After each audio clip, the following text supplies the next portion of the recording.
This is Binghamton Now on News Radio 1290 WNBF Binghamton and WNBF.com. I'm Bob Joseph. We begin another big week of surprises. September surprises coming your way. And we're here to cover it all and then give you a chance to call and react. Our number, 607-772-1290. Call Binghamton Now. WNBF. Here's another I Love New York travel tip. In addition to spectacular fall foliage, New York's autumn landscape is filled with an amazing variety of seasonal celebrations. September 19th through the 22nd, witness the flight of dozens of hot air balloons in Queensbury at the 51st Annual Adirondack Balloon Festival. Garlic lovers will be heading to Saugerties September 28th and 29th for the Hudson Valley Garlic Festival, one of the nation's top regional food festivals. On October 19th and 20th, Long Island's famous Oyster Festival will be drawing thousands to Oyster Bay for food and fun. And in the Catskills, Hunter Mountain's famous Oktoberfest returns for 3 consecutive weekends beginning September 28th. For more information on these and other great fall events in New York State, visit the I Love New York website at iloveny.com or dial 1-800-CALL-NYS. So many ways to celebrate in autumn. It's easy to love New York. First is Binghamton, News Radio 1290, WNBF. 607-772-1290. Bob Joseph with you, live and local. We are here to serve you. And we will. As no other station dares to do. We begin with good news with the dedication of the Rod Serling statue at Recreation Park on the west side of Binghamton.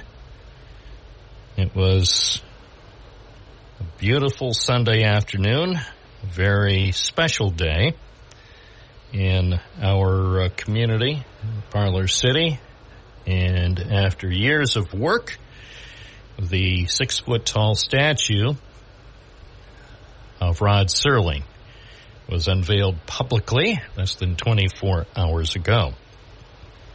If you wanted to see exactly what it looks like, go to Twitter at Binghamton Now for complete coverage.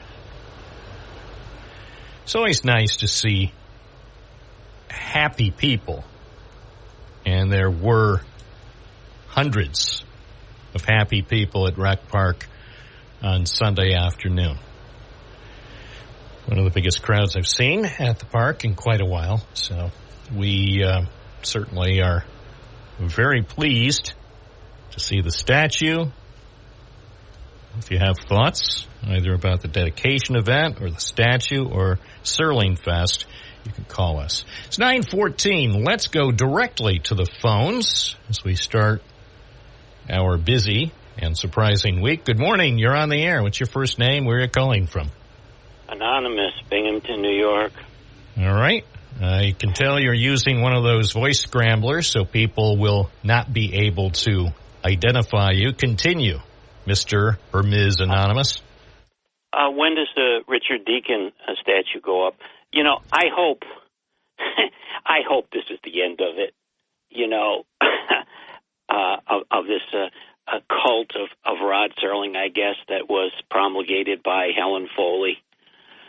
You know, my former teacher at Central High School. I mean, it's a bit much. It's been a bit much. It smacks of desperation. Richard Deacon, by the way, was just as big as Rod Serling in the same era. Top-rated show. Like Rod Serling, he wasn't born in Binghamton. He was born in Philadelphia. Rod was, of course, born in Syracuse. But, I mean, the guy lived in Ithaca. You know, they should put a statue of him on Cuga Lake. You know, this thing is smacks. I mean, it's just sickening to me. It's boring. It's run its course. And I think it's only just begun. From the people I spoke with Sunday afternoon, John, buckle up. You ain't seen nothing yet. The statue is only the start. You know, there was a book. It's out of print now. And it was very uncomplimentary towards him. And I think my memory of it, maybe you've heard of it, my memory of it was sort of the diary of an airline stewardess or something like that. But there was a book about him, letting it all hang out, this comes under. So, look. Who wrote the book? Do you remember the author? I think, it wasn't it wasn't a big publisher. It was a thing, but I think it was a random, and I don't even know if the book was about him per se. I'm thinking it was the diary of an airline stewardess, something like that. I mean, that's not the title of it, but, yeah. So, I mean, he's not all that clean, but let's talk about another celebrity. I think he went to Binghamton High. Jim Scott, who died, the Ohio disc jockey for radio announcer, 47 years, started at the WENE, died of ALS at 81, a fixture there in Cincinnati, Ohio. But the miracle was, I think he went directly from WENE to WNBC. Didn't last Who was it? long. His air name was Jim Scott. He was named. He was Jim on the Boland. Big E? Yeah. Going back to about what year? What year was he at 909 East Main Street, the broadcast center? Well, I remember listening to him in 1965, 66. I think he was the drive time guy there. He also did a stint, a news anchor stint on believe it or not, on Sunday night on WBGA. He was behind a metal desk. Oh, was he just sitting there reading like wire copy? Yeah, and there starting was no to ring graph. a bell. And what was interesting is the voice. He was identifying himself as Jim Boland and the news, and of course, he had a great voice, and you'd pick up on it right away. So I called WNE that day. I think I was about 12 years old, and I said, what's this? And well, that's his real name. I said, oh, okay. So, and one of the interesting things, there was when the Collier Street parking ramp opened up, there was a dance, and he sat in with a band, the Burns Boys band, and he did a rendition of La Bamba. And he did it perfectly. I mean, it was quite something. But for years, I tried to. He was not. For some reason, early in his life, he didn't want to refer to Endicott and WNE. And in his later days, he did. I wonder why that was. As you may have heard,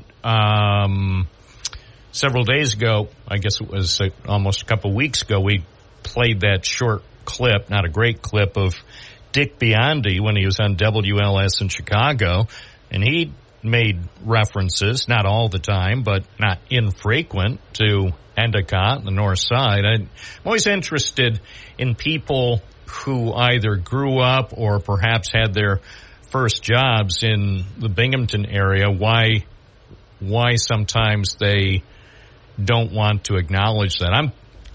There are a couple other people, not necessarily in broadcasting or news, but a couple other people who got their start here in Binghamton, and you look closely at their profiles online, and you say, well, we're proud because you spent 2 or 3 years sort of getting whatever knowledge you have of your chosen field right here in Binghamton, and for some reason, sometimes Binghamton doesn't show up.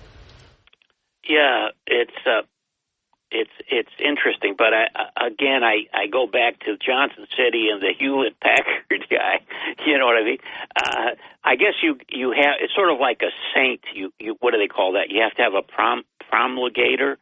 I guess so. Helen Foley and Rob Rod would show up at the school when I was there, and it was a love fest. But very, I'm not disputing his talent.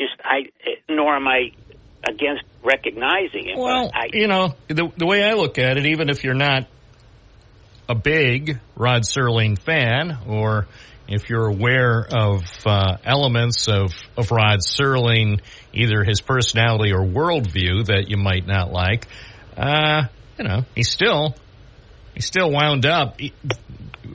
For better or worse, he passed through Binghamton. He was a graduate of Binghamton Central, and then, refreshingly went on to a successful life.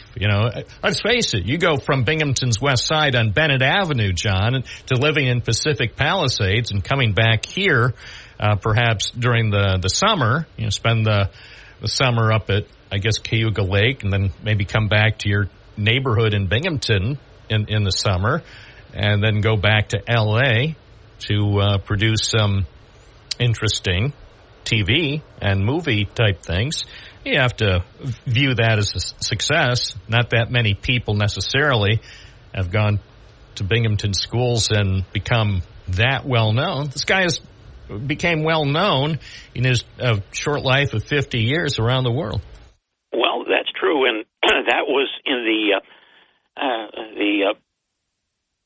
infancy of broadcasting, when a lot of people, let's put it this way: the internet is older now than television, big time television broadcasting was when Rod Serling got into it. So it was the Wild West, and you had people. Listener response is already coming in to what you've said. Yeah. Okay.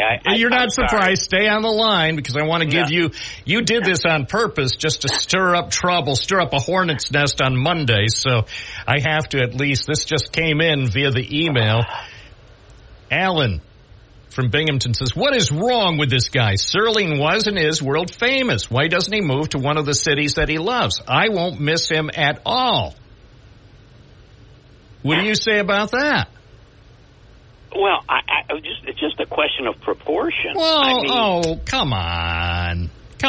We have plenty of room. I'll tell you what, John, we have room at Rec Park. I was there Sunday afternoon. There's plenty of room for more statues. What about this? I start a Kickstarter campaign for a 10-foot tall statue of John from Binghamton. What say you? Well, you live in the neighborhood. You deserve to be honored. You're famous. You were on TV for many years. I have that in the garage right now. It's gold, and it's made out of paper mache. But let me give you an example. Lou Costello, there's a big statue in Paterson, New Jersey, of Lou Costello. People probably don't even know who he is. And that's another thing on this recognition. If you're on an airplane and you say, well, who was born in Binghamton, you say Rod Serling, and, if the person... You got to be pretty damn old to remember who Rod Serling was, or even Sinatra in Hoboken. But there's they didn't put up a statue of Lou Costello in Paterson. It was in the 90s, I think. So it's I don't know. I think it's fine, but I mean, how much Rod Serling can one town take? Hey, as I said, and buckle up, if you don't like it, I mean, there's a possibility that a certain legacy Binghamton radio station could go all Serling all the time. Well, and that's... I'm kidding, but you know what? Don't be stunned. I'm joking, but don't be stunned. It's not probably going to be us, because our station formats, all of the stations we have as part of the powerful Town Square Media Group here in downtown Binghamton, they're all very successful with their current formats. But I think some of the stations around here that are prone to changing format at the drop of a hat, even if it's just stunting. Well, I wouldn't put it past him. WSRL, all Serling, all the time. And they'll have a guy in the morning, Big Rod in the morning, or and they'll have their WSRL Speedmobile or the Rodmobile at the nearest donut shack or something this Saturday from 10 to noon. I mean, well, it's a crazy idea, but the radio business has been filled with crazy ideas in the past. Well, the radio business, and that's what I wanted to dwell on. This guy was a radio guy, and back in the day of mom and pop radio stations, a young man out of high school with some talent was allowed to experiment and develop a shtick. I mean, whether it was Imus or whatever, before they got fired or moved on. So it was a very creative business, even though the Binghamton radio market was early on in being controlled by bigger corporations. There were still a few mom and pops. So, I mean, I just think it says something about the community that we're still. Well, yes, it does. I mean, look, if the community was awash in people who either were born here or grew up here or whatever, or even just passed through here for lunch at the Red Oak, if we had lots of those people, of course now I open up a whole can of worms because now you and other people can recall lots of high-profile folks who did stop in Binghamton at least once or while they were here and had meals at the Red Oak. We could come up with probably a list of 50 or 100 well-known people over the years who ate at the Red Oak Diner at 305 Front Street. But the point is, this is big. I cannot tell you. They did a 10-minute piece that ran on public radio last week. How about the guy who began his show business career in Binghamton, Emmanuel Goldenberg, Edward G. Robinson? Where's his statue? Well, I agree. Like I say, there is plenty of room left in Recreation Park, and then people will start saying, well, how come the West Side gets all the statues? And then, so we'll have at least one.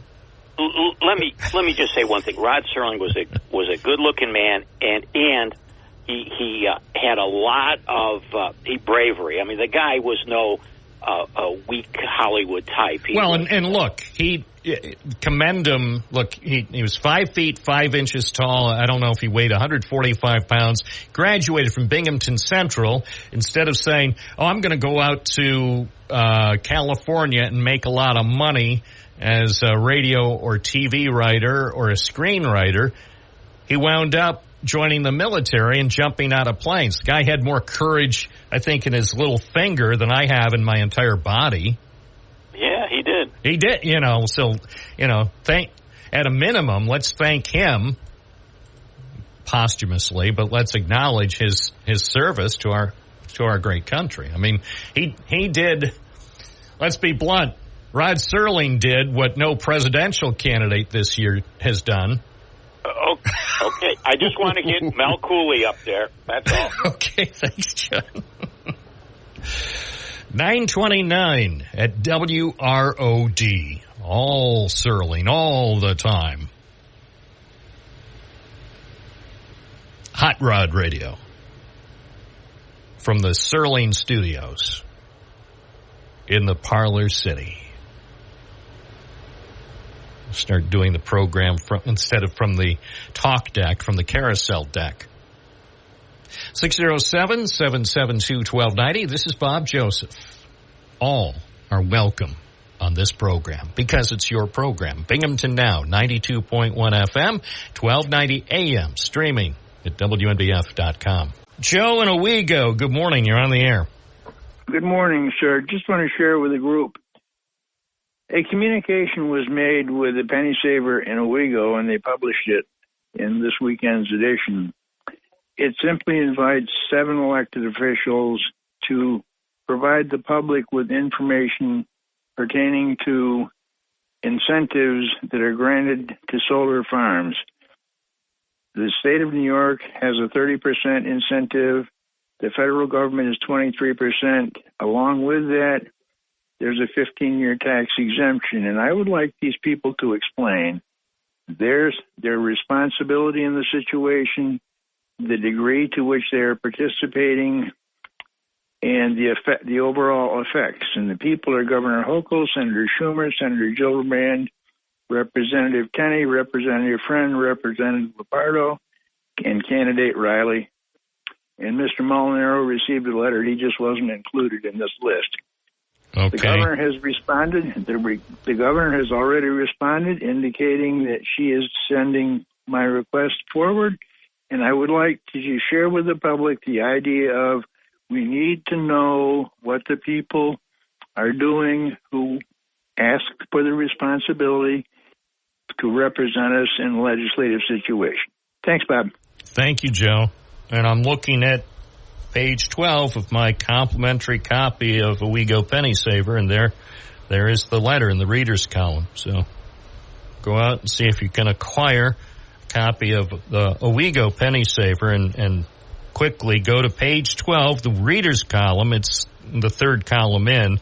It starts off with Governor Hochul, Senator Schumer, Senator Gillibrand, and you can see the entire message that was sent by Joe from Owego. Rob from Port Crane, good morning. You're on the air. Hey, good morning, Bob. I just want to talk a little bit about the latest assassination to Trump attempt on President Trump down in Florida. Some lunatic took what the media says to heart, which is, every single day Donald Trump's a threat to democracy. He's Hitler. He's this. He's that. Well, this is for Matt Ryan and the rest of those guys that call into your show. Tone down the rhetoric, because people are listening to you morons. It's serious. So everybody should tone down the rhetoric? People on both sides? Bob. Yes, absolutely. Okay. All right. I agree. Appreciate your call. Jesse in Owego. We're big in Owego. We're going to rebrand the program Owego Now. Good morning, Jesse. Good morning, Bob. Boy, I got to give John a lot of credit. He really had me thinking, had my juices flowing. I'm like, wow, where is he coming from? But he made some very valid points. And I think, you know what? We could make Rhett Park the Statue Central of America. And I think the best place that we could place them is on those big-time expensive tennis courts. No, you don't. No, you don't. Not now that the tennis courts are fixed. No, you don't. We spent three years or however long, may have been longer than 3 years, to finally get the tennis courts in good shape. So you don't touch my tennis court, and you don't touch my pickleball court. Anywhere else in the park, except in the carousel, you can't put statues. Well, actually, you could. I was just at the carousel on Friday afternoon when they were giving it a test spin to make sure it was in shape for all the park visitors. Do not tamper with the tennis and pickleball courts, my friend. Well, the pickleball courts are taken over, and I hear they're like 1/3 the size of a tennis court, I think. I don't know. Well, in my opinion, and of course, my opinion doesn't matter to anyone, barely matters to me. My opinion is just leave the tennis and pickleball courts alone. There's plenty of space in that park. Ultimately, if the park gets more statues, we have George F. Johnson and now, thankfully, Rod Serling. If there are more statues that are to come, then maybe Walt Disney Company will acquire the park, even though it's illegal because it was a gift from George F. Johnson. But maybe they could come up with some sort of agreement where the city would maintain ownership and Walt Disney Company would simply run it, sort of be the administrator. And so suddenly, they couldn't call it an admission charge because George F. Johnson, I think, stipulated nobody could be charged for anything like carousels or entering the park. But they could figure something out so Walt Disney Company would be able to monetize the Statue Park USA. I think it'd be great. And John made a valid point. And he's looking for equal credit for all of those that, paved the way in radio and TV broadcast. Well, everybody deserves to be acknowledged. Everybody deserves a stat. I don't mean literally everybody, not every person who's ever lived in Binghamton for more than a week. But what I'm saying is people who have had a big impact on their chosen field. Well, maybe that's what we'll do. This week we'll talk about other people who deserve statues in Broome and Tioga counties. I mean, I'm sure you could think of somebody in Tioga County who ought to get a statue. Well, as long as they don't put me up anywhere. No, they won't. They probably. Well, look, and I don't mean anything bad by this, but if they start putting up statues of Jesse from Owego, that means that they're not trying too hard. There are other people who used to live in Tioga County, let's face it, who went on to become well known outside this area. So that maybe that'll be a running theme this week on our program. Other people who either lived or worked or have other ties with Broome and Tioga counties, other people who might deserve statues. I can think of several, especially in the sports field. Sir Roger Neal, of course. Well, yes, obviously. And for Roger Neal, I think, since he is a proud Endicott resident, I think his statue ought to go in Mercer Park in Endicott. Now, where would your statue be put? Over at the sewage treatment plant off Vestal Road. Okay. Right on top of the wall that collapsed. I hope they get my statue put up there on the wall that collapsed before it crumbles again. Wouldn't that be funny? They have a big, it's like, wow, a 3-foot statue of Bob Joseph. That's pretty darn impressive. And so people would have to use binoculars as they're passing on Vestal Road to actually see the mini Bob, the mini me. And then, so we hold the dedication, I was going to use another word since it's the sewage treatment plant, but I won't, the dedication ceremony at the place at noon on a Sunday, and then at 8 o'clock the next morning, the wall crumbles again. And people say, we can't find the statue. We're calling our friends down in Baltimore, down at Chesapeake Bay, to see if that little Bob, the little 3-foot tall likeness of Bob, shows up over the next few weeks. I'm with you. I'm with you. Now, if you want to find my statue, you got to go halfway to Honduras and make a right.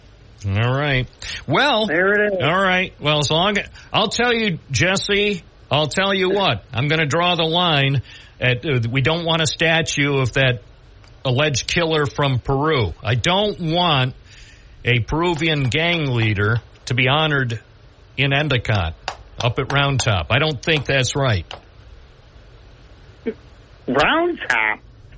I can't even imagine a statue being up there, and I don't even know, who discovered it first. To be continued. Thank you, Jesse. Yes, we'll talk about statues this week. Who really deserves a statue in the Binghamton area? Obviously, Rod Serling, finally, after all these decades, has been honored. George F. Johnson has long been honored at Rec Park and other places around the area. Hi, WNBF. You're on the air. What's your first name? Where are you calling from? Pete from Mercer Avenue. Thank you, Pete. You live across. Wait, oh no, I can't say that. You're familiar with Mercer Park. That's it. Hey, I didn't know if you knew this, but they have cricket matches every Friday, Saturday, and Sunday evenings over there in Mercer Park now. I had no idea. They put in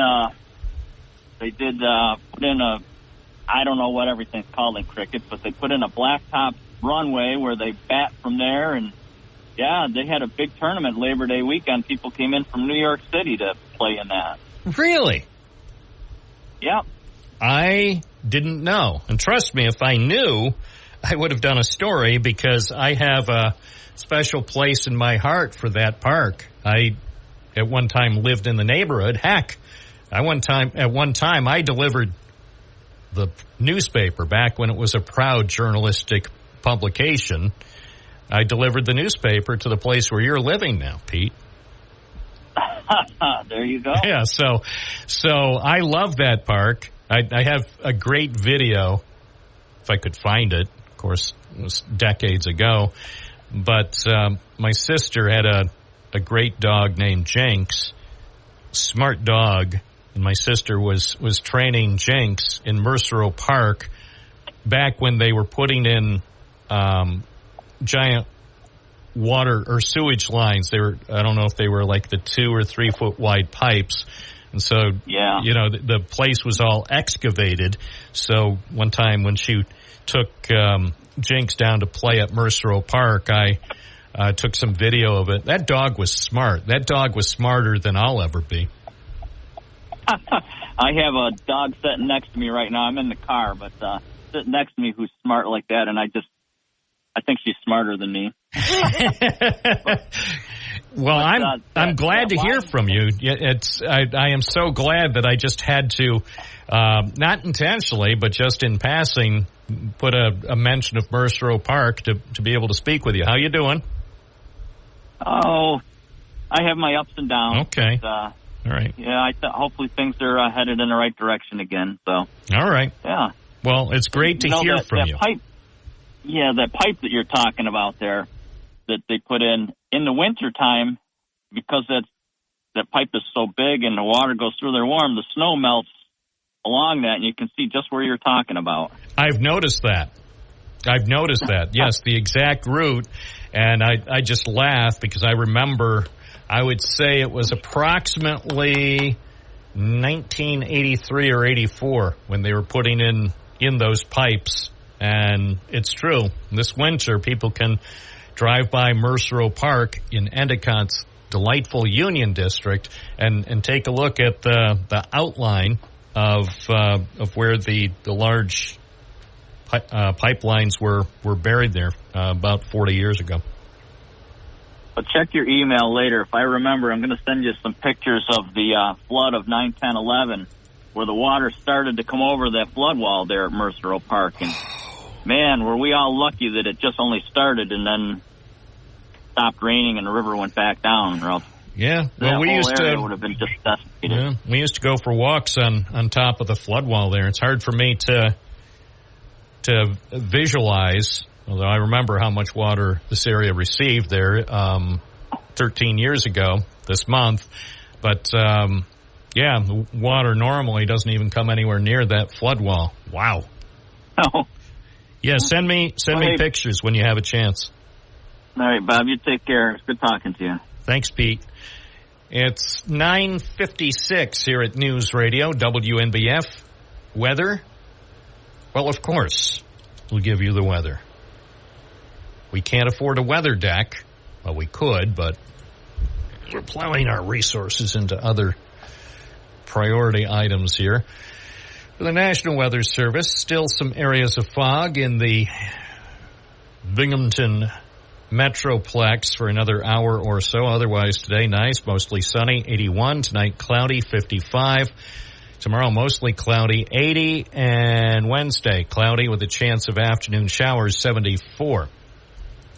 And right now, it's 66 here in downtown Mexico City. Downtown Binghamton.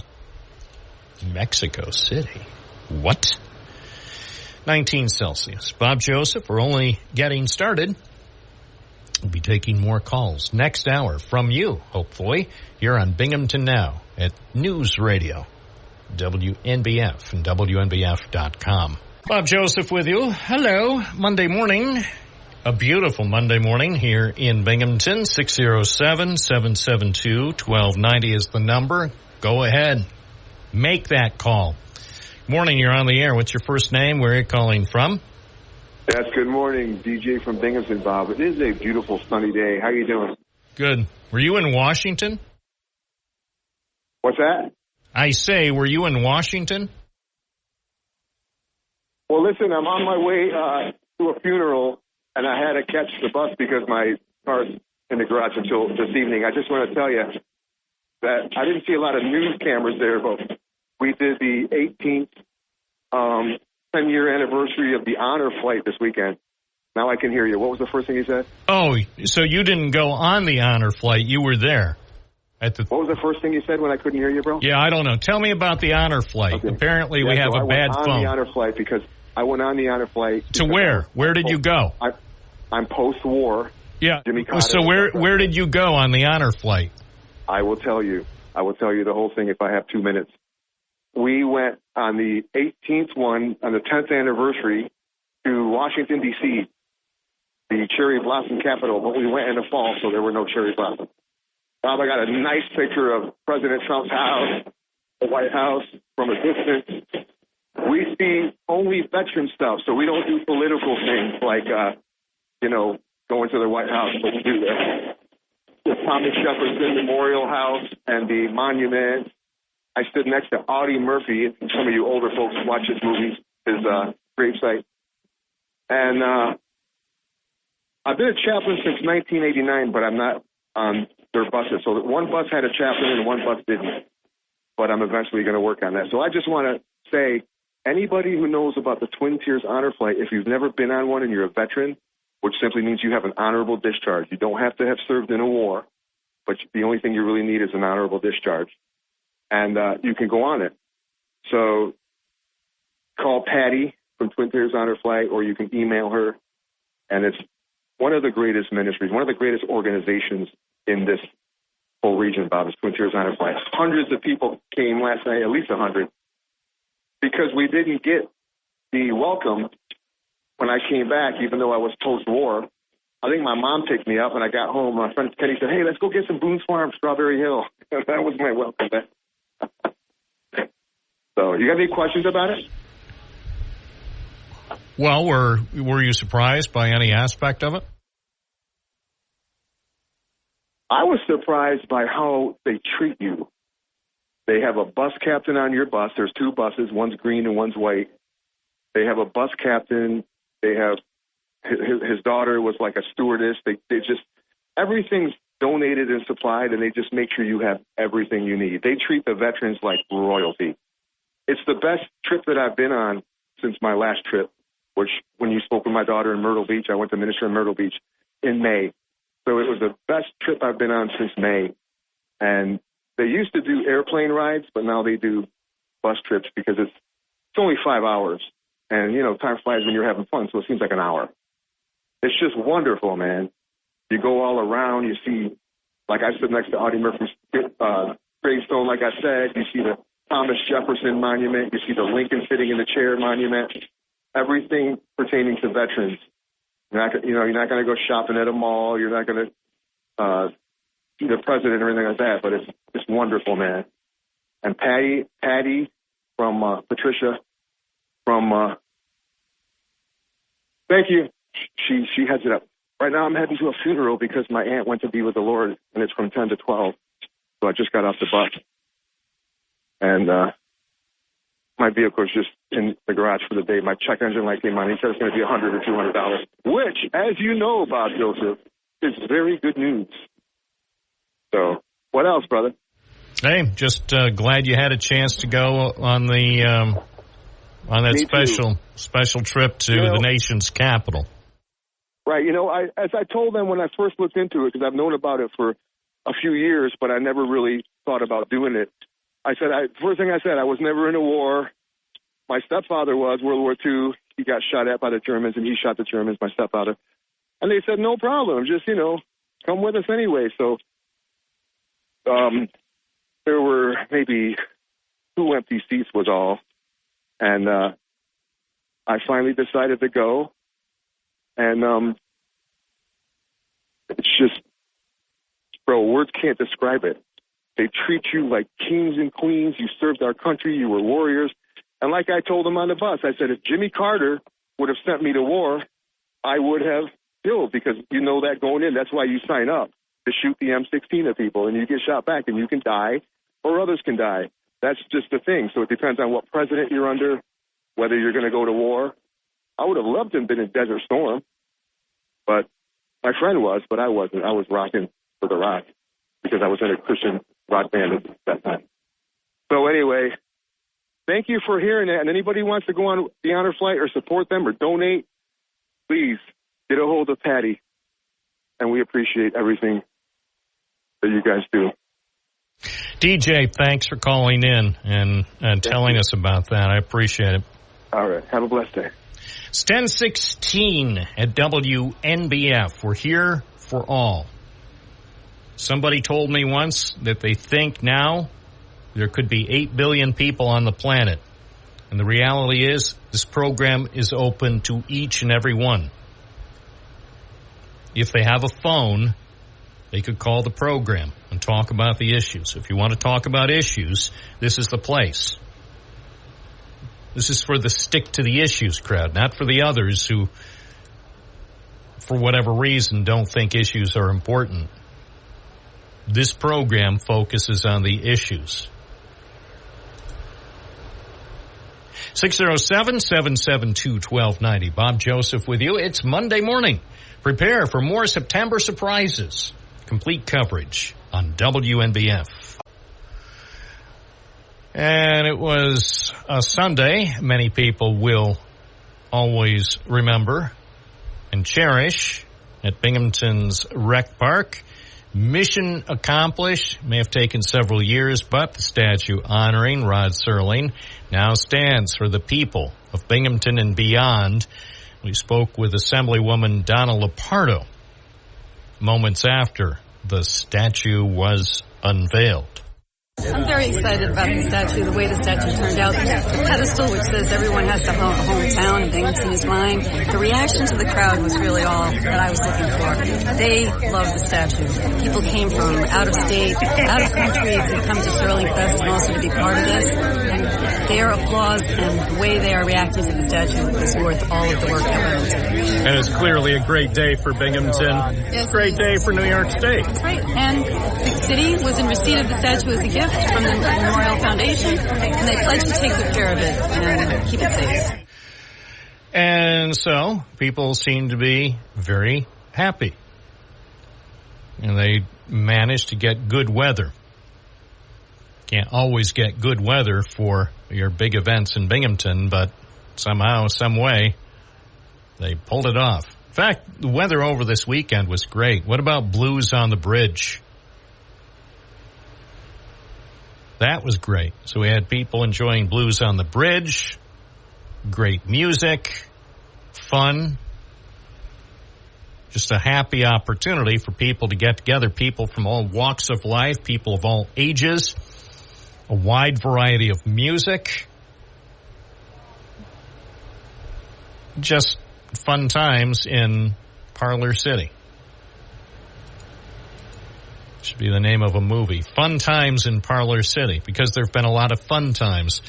They had projection art on buildings about a week ago, and we've had baseball games over at the stadium all summer. Hockey is starting up. Man, this is exciting. What other town of its size as all this? So Binghamton has a lot to offer. And, of course, Binghamton not only has plenty to offer, but more is on the way. Plus, what else does Binghamton have? Of course, no other city has a Rod Serling statue or a George F. Johnson memorial, a monument at Rec Park. No other city has Rec Park. New York likes to point to Central Park as though that's something extraordinary. Oh, which it is, by the way. I'm not going to make a comparison between Central Park and Recreation Park. They're two different things. Look, New York City is rightfully proud of Central Park and rightfully proud of their legendary mayor, Eric Adams, and their legendary police commissioner. They have every reason to be proud of their city government. But we also have every reason to be proud of our city government. So, Binghamton is Binghamton. We're not trying to pretend to be the Big Apple. This is Parlor City. Some people really enjoy it. Some people embrace it. And some people, for whatever reason, go elsewhere for their fun and fortune. And that's great. That's why this country is so fantastic. You can do pretty much whatever you want as long as you don't break any laws or disregard any regulations and pay your taxes in full on time. Pay your utility bills. Pay your cable bill. Don't steal stuff. Don't hurt people. All you have to do is behave in a civilized fashion, and you're going to do well in this country. It's 10:24 at WNBF. I know people are saying, well, I disagree with that. Well, feel free. If you beg to differ, if you don't think this is the greatest country ever on the planet, you could call in. I mean, we have phone lines for the nattering nabobs of negativism, you pessimistic people, you people who think a recession is just around the corner, you people who think things are really, really bad and they're only going to get worse. Come on. Wake up and smell the coffee. And things are not that bad when you compare what's going on in the rest of the world. Everything is relative. Well, I got held up in traffic on the parkway for 40 seconds. I know. Yeah. People heading into Manhattan this morning over the upper level of the GW Bridge were held up for 90 minutes. Do you hear them complaining? No.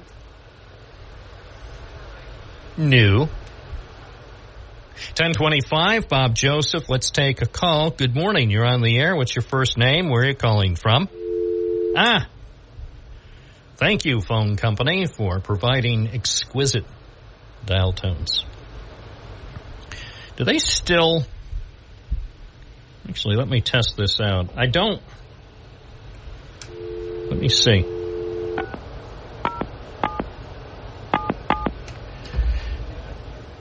Do they still have busy signals?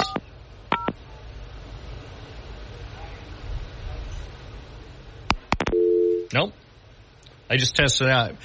I guess sometimes you can get a busy signal. I don't get busy signals anymore. I guess maybe they were retired. Too expensive for the phone company. We can't afford busy signals anymore, like in the good old days. Hi, WNBF. You're on the air. What's your first name? Where are you calling from? This is Matt from Binghamton. Yeah, I was over at Blues on the Bridge. I didn't see you. Why didn't I see you? I was there. The guy that I really wanted to see, and I saw him, was a treasure. Maybe he should have a statue. Randy McStein was there, and he played around 3:30.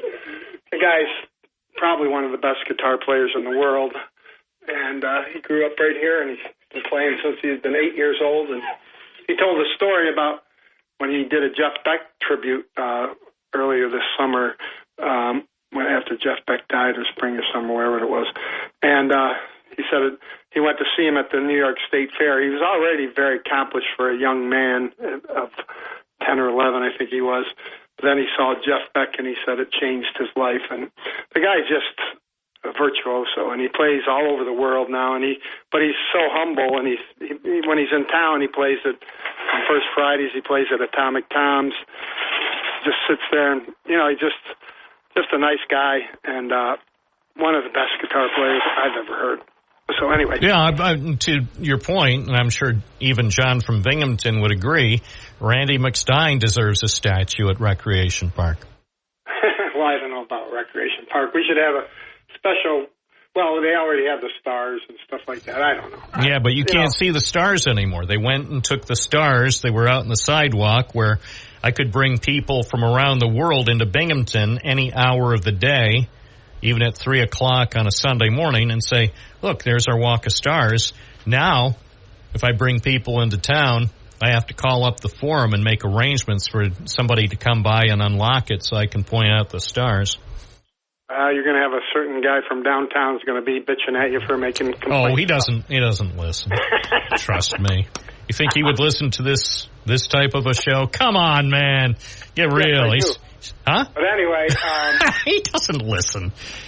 He's so tired of this show. I every once in a while I run into him, and we, a lot of times we chat, and sometimes, not always. I mean, it's not like we have only one topic to talk about, but every once in a while he'll say, "See, don't you like those stars now?" And I say, "I like them. There's nothing not to like about the stars on display on the wall of stars at the Forum. It's just that, I can't have access. When me and my friends are hanging out in downtown Binghamton after doing a hard night of reporting on a Friday or Saturday night, we can't go and look at the stars because, believe it or not, the Forum is locked up on weekends, unless there's an event." One of the things we watched, we listened from there's a guy who actually got famous during the floods because they used to broadcast off his porch right on Lower Front Street there, the few houses that are down on Lower Front Street. He has a really cool property there, and we get to hear most of the music from right there. And then if we want to see somebody in their face while they're playing, and somebody you really want to see, then you just go take a quick walk over and see it, and come back for some. I can't mention names, but there's a very famous broadcaster that does all the cooking there on the weekend. I probably could, but don't. No. Anyway, the broadcaster is quite famous, though. Right. Very good broadcaster. Yes, I agree. So anyway, I just wanted to address that one caller that mentioned my name to keep the rhetoric down. I have never once advocated violence. In fact, I'm always trying to talk about, but we do point out the things that he probably never hears, because if you don't listen to, if you listen to Fox News, they'll never cover the fact that he's out there talking about having a bloodbath when he starts rounding up immigrants.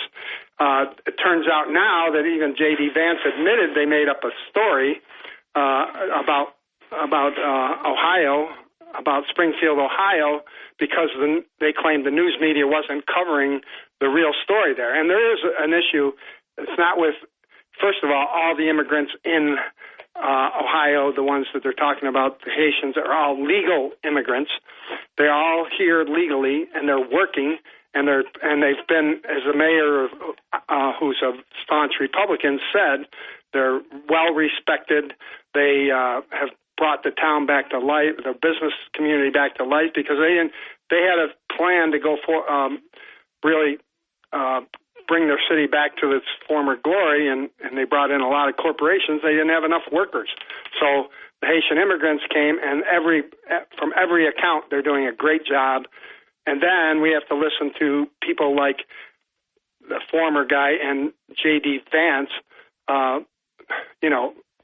vilify this community and make up lies about them. Well, yes, but it's a political campaign. Now, for people who didn't see the shocking segment on CNN on Sunday, I'm going to play. This is just a quick clip I found on Twitter.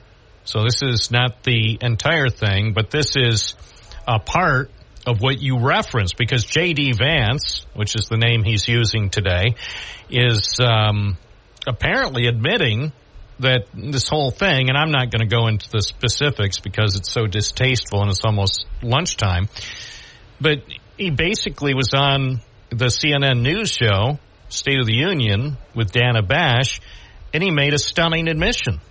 And I don't know that any vice presidential candidate in the history of this great nation has ever made an admission like this to basically fabricating lies during a heated campaign. The American media totally ignored this stuff until Donald Trump and I started talking about cat memes. If I have to, create stories so that the American media actually pays attention to the suffering of the American people, then that's what I'm going to do, Dana. Because you just said that you're creating a story. Public policy.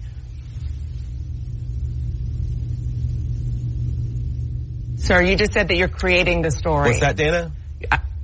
You just said that this is a story that you've created. So the eating dogs and cats thing is not accurate.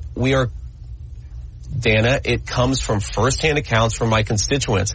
I say that we're creating a story, meaning we're creating the American media focusing on it.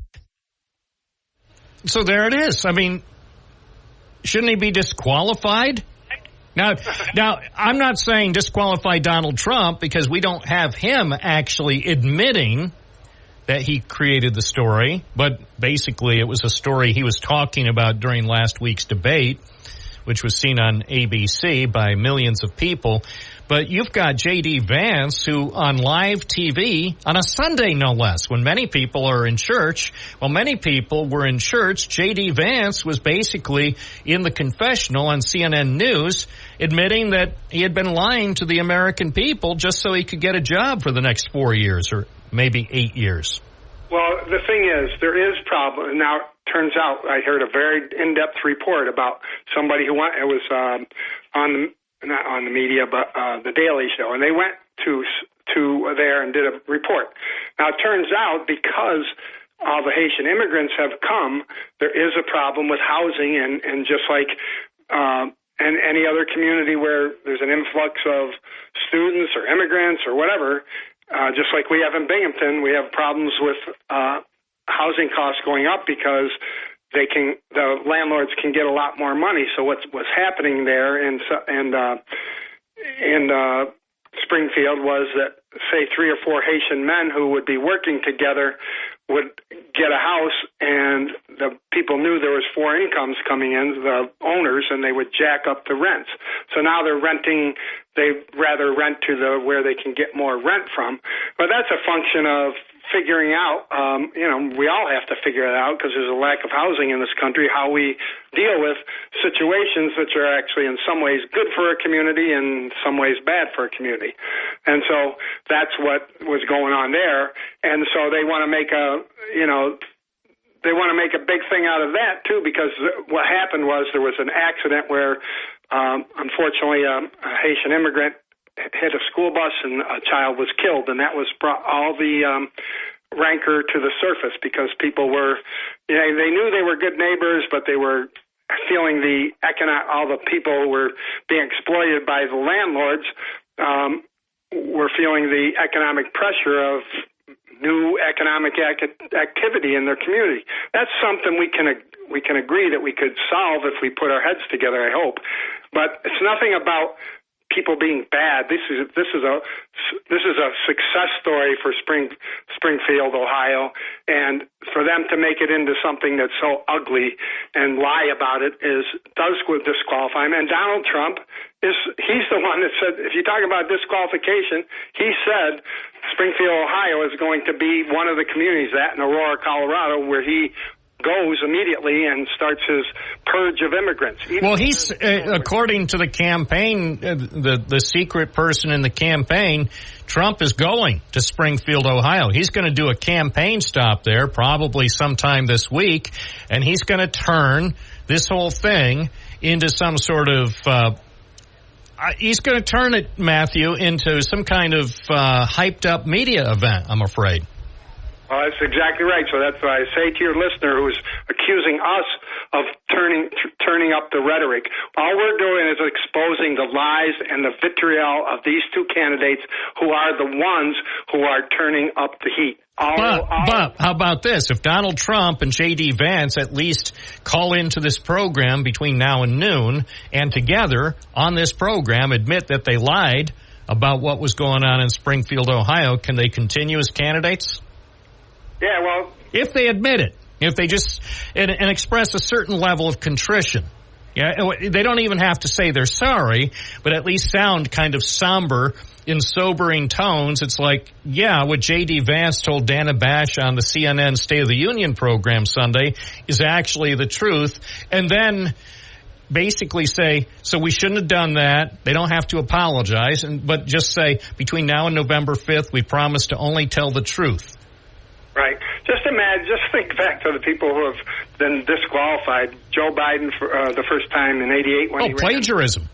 for plagiarism Yep. for 2 sentences. Oh, yes. He got disqualified. Then we've got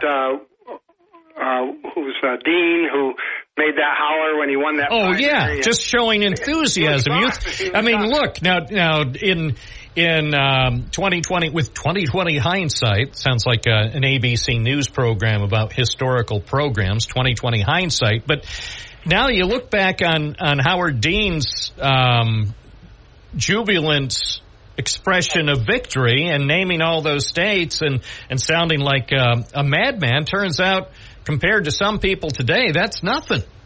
Exactly. That's nothing. That's actually dignified compared to some of the stuff I've been hearing lately on the news. And the one reason I call is because when I talk to people and I'm mystified by how they can support the former guy, they tell me they don't ever listen to anything except, a couple sources that will never give them. They should listen. I'll tell you what, Matthew. They should listen to Newsmax. They should listen to Mike Lindell. They should listen to Tucker Carlson. And most of all, they should listen to Sean Hannity every weekday from 3 to 6 right here on WM. Thank you. Oh, and by the way, today listen to Dan Bongino from noon to 3 on WNBF because I bet Dan Bongino has a thing or two to say about the Secretive Service. Right, my dog won't even. She whines when you go off and Dan Bongino. Well, at least you're taking good care of your dog, unlike what some Republican candidates might think. Thank you. That's Matt from Binghamton, the former mayor of Binghamton, Matthew Ryan. It's 1040 WNBF 607-772-1290. Okay. Well, you heard the word from the book of Matthew right there. So what do you think? What's your response? 607-772-1290. Bob Joseph. More calls are coming up on Binghamton Now. Now, more calls. As we switch over live to the call center. Tom and Endwell, good morning. You're on the air. Good morning, Bob. I definitely got to tell you, I'm very upset. Matt Ryan calls and he's talking about, all these other people lying. He lied right out of the gate. When Trump was talking about bloodbath, he was specifically talking about the auto industry, and you didn't even check him. So Matt Ryan has the gall to call here, call your show, call other people liars while he sits there and lies. He ought to be ashamed of himself. That is very shameful. And that just shows the people of Binghamton, the surrounding areas, you can't believe him. And you should have called him out, Bob. And the other thing with Ohio, there's town hall meetings now about what's going on over there in Ohio. And if I were you, I would just sit back and wait for the results to come out. The left-wing media is going to try to hide it, but just sit back and wait. Because let me tell you, the people in the town of Ohio, they are posting photos. Well, of course, now they are. And you can't believe, I don't care what they post. They can post pictures, videos, CGI. They can post whatever they want. And remember, thanks to technology, you can't believe a darn thing. So nothing at this point that's posted after the shocking lies of last Tuesday night can be believed. So if you see something on the internet, thanks to AI and the wonders of technology, don't believe it. Don't believe it. Anything can and will be created on Twitter or TikTok or any other platform because the wacky people, the weird people, the people who have access to computers will manipulate images to put out something just to try to prove a false narrative. Bob, that's why I specifically said, sit back and wait before you sit there and start running people down and saying this and that it's all fake. Remember, the Russia collusion was fake news. Remember, the Hunter laptops was fake news, right-wing conspiracy theory. So I'm telling you, you need to sit back and just let it play out and see what comes above it. Now, you had another person from the left-wing cult that is trying to assassinate Trump again. Look at the first one. They completely swept that underneath the rug. He voted for Trump. He voted for Trump in 2016. Yeah, and you're going to believe that, right? Right out of the gate? Yeah, according to the liberal media, the guy who was arrested in Florida, they said voted for Trump in 2016. You're saying he didn't? He was one of the earliest Trump supporters, according to the news media. I think even Fox News reported that the voting records indicated, or I don't know if it was voting records or his online rants, but they have evidence. This, I believe, was according to the Fox News. If you can't believe the Fox News, who can you believe? So Fox News and other legitimate news organizations reported that this man had voted for Donald Trump in 2016. Well, you didn't believe him about the Russia collusion. You didn't believe Fox News about Hunter's laptop. Well, let me tell you something, Bob. Just sit back and wait. Okay, I will. I got all day. It's 10:47 at WNBF. Bob from Binghamton. Good morning. You're on the air. Good morning, Bob. Hey, Matt called in, and that reminded me of what he said about when he pointed out all the bad things about Trump, that everybody in Manhattan knew that he cheated his workers and he went bankrupt and he threw people out of their houses. And those are all wonderful points, but they're points for moving the trial out of Manhattan. No. The trial ought to be in Manhattan. Actually, it ought to be in the Bronx, but it'll probably be in Manhattan. No, don't move the trial. No, the change of venue that he requested. Those all sound like arguments for Trump to change. Oh, okay. I hear you. So where do you think he ought to? Where should he be asking to have the trial moved to? Well, this is what he did at the beginning of the trial. Yeah, no, I remember it well. You know, I'm telling you, what Matt said would be an argument to move the trial. Yeah, well, anyway, I wish they would sentence him now. I mean, what if he's going to be sentenced? Why delay it? Why not just sentence him today and get it over and done with? Oh, there's all kinds of political reasons for that. Politics should have nothing to do with this nation's great legal system. It certainly does. I know. Thanks, Bob. Have a good one. Hey, thanks. Yeah. Unfortunately, the ugly head of politics has taken control of our court system. I want rapid sentencing. Sentence him today. Just so we know. I'm not recommending any kind of a sentence. Hey, could be lenient. Maybe he'll get a slap on the wrist. Just sentence him now. Why delay?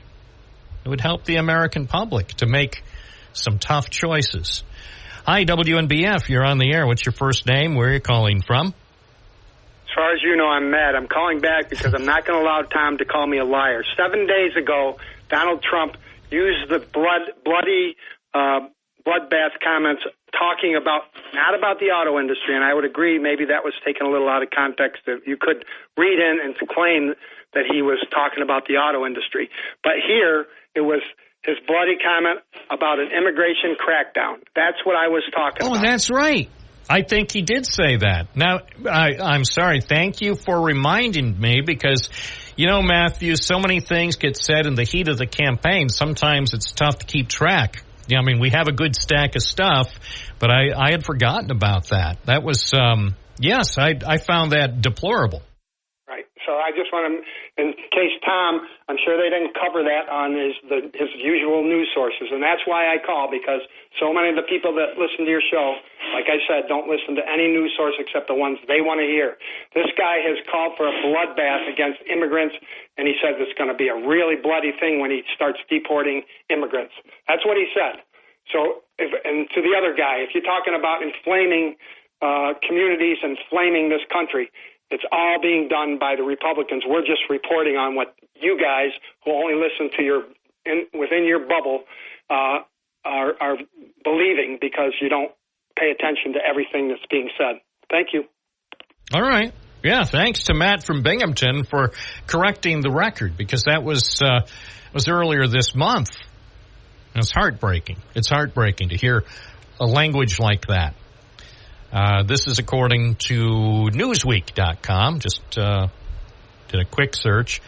Trump intensified his rhetoric on immigration, warning that removing migrants from the United States would be a, quote, bloody story if he's reelected.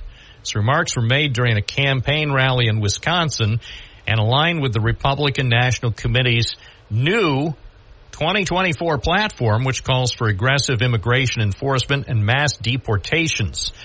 According to Newsweek.com, Trump told supporters in Wisconsin, quote, and getting them out will be a bloody story. They should have never been allowed to come into our country. Nobody checked them. So there you go. To me, that sounds incendiary. So maybe stop talking about bloody stories and bloodbaths, regardless of the context. Let's talk about a peaceful nation, a nation dedicated to respecting all human life. It's 10:52 here at News Radio WNBF. I know some people are saying, well, I mean, you just, yeah. Yeah, I know. It's language like that. It's that kind of rhetoric. When you say something is going to be a bloody story or say that something will be wild, think of the consequences. Think of the consequences.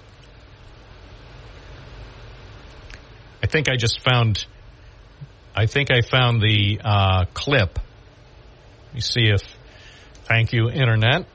This is, somebody posted this on Twitter, apparently from Aaron Rupar on Twitter. And this is a clip from some remarks that Donald Trump gave in Wisconsin to a group of supporters. Let's listen carefully, and let's see if he said that it's going to be a bloody story if he gets reelected. They are radicals headed up by a radical governor in Colorado that has no clue how to solve this influx of crime into his state. And by the way, Colorado's one state. It's much worse in other states. But in Colorado, they've taken over. I mean, in Colorado, they're so brazen, they're taking over sections of the state. And, getting them out will be a bloody story. Should have never been allowed to come into our country. Nobody checked them. Nobody checked. Were they criminals? Were they from jails? We have them pouring out from jails. We have the worst criminals in all of these countries. 168 so far are registered, 168 countries. They're in our country, and they said, if you come back, you will be executed. You will be killed immediately. Not going to be easy, but we'll do it. So he said, getting them out will be a bloody story. Why would you say something like that? Why wouldn't you say instead, getting them out will be a difficult challenge, but we are committed to doing that in a way in which nobody gets hurt? There you go. You accomplish your policy goals without inciting people. We intend to enforce the law, and we intend to see to it that those who are here in the United States illegally will be returned to their countries after they receive an appropriate hearing. But we will do it in a way that's fair and transparent to everybody involved. See, I could be a presidential candidate. It's not that tough. Hi, WNBF. Good morning. You're on the air. What's your first name? Where are you calling from? This is John from Susquehanna. Yeah, welcome. As far as these Haitians are concerned, they say they're here legally. What port of entry do they come through? And were they vetted? I mean, they could say anything. That they're here legally. The guy, oh, yeah, they're here legally. I asked, what port of entry did he come through? Or did they get flown in here in mass? And when they were on TV, I saw some church logo in the back, and those church ministries are big sponsors of these people because they want to get members for their church. That's it. That's it. 10:55 WNBF. Short and sweet. You heard them. 607-772-1290. Yeah, what's your opinion? Remember, again, you get J.D. Vance coming clean on CNN News on the State of the Union program with the legendary Dana Bash, one of the fairest journalists in the 21st century on cable. She doesn't even have a speeding ticket. So with that in mind, J.D. Vance admits that basically, creating stories, that's just something we do to get people riled up, try to get the media, which is desperate for clicks. Hi, WNBF, you're on the air. What's your first name? Where are you calling from? Yeah, good morning, Bob. It's Dave from Vestal. I was listening to the conversation, and I wanted to ask you, there's consequences for that kind of rhetoric, you said. I'm trying to think what the consequences are, Bob. Are the Haitians, are the people going crazy? Are they panicking? No. The only thing that's happening is all the damn liberals are whining about it. That's what the consequences are. Am I correct? Is that what you meant? No, you're incorrect. But thank you for playing. No, that's absolutely incorrect. Now, and the bottom line is, again, getting back to this incendiary rhetoric, if any candidate wants to go out in a public forum, especially with thousands and thousands of bloodthirsty supporters, and say getting migrants out of the United States will be a bloody story, I would say that's ill-advised. I would say that is definitely not the route to go. That is not the way to talk to the American people about a serious issue. You can talk about your policy plan. You don't need to say it's going to be a bloody story. Not at this moment. You're listening to Binghamton Now, WNBF. 607-772-1290 is the number if you'd like to be on the air at Binghamton Now. Remember, when you're on the air, it's live and it's local. And if you use a script, you could be disqualified. Good morning, WNBF. You're on the air. What's your first name? Where are you calling from? Hey, Bob, I didn't realize I was up against the clock when I called you there. Yeah, the clock is always ticking. So what else did you have to say? I didn't check the time there, but I didn't realize you were right close to the news there. Otherwise, I wouldn't have called then. You were telling me about consequences there. Bob, the fact of the matter is, when Trump said that, he didn't mean he was going to try to hurt him, Bob. It's their resistance is what would cause some blood. Well, the bottom line is you don't use language like this in these troubled times, Dave, you don't use language and suggest. It's almost like you're looking forward to a bloody story. America doesn't want any more bloody stories. Well, why on earth would any intelligent person say that if he's elected, there's going to be a bloody story? Because he's thinking ahead and Oh, come on, man. We need a land of peace. You know, this wackiness, the talk about bloodbaths and bloody stories, the English language has many good words. He should choose only the best words and leave words or phrases like bloody story and bloodbath. Leave things like that to the pretenders, to the people running for third and fourth parties, not for people who are the candidate, the chosen. He is the chosen one of the GOP. It used to be a grand old party. They didn't used to have people who would fumble for words and couldn't figure out a way to express themselves other than to say it's going to be a bloody story if I get elected.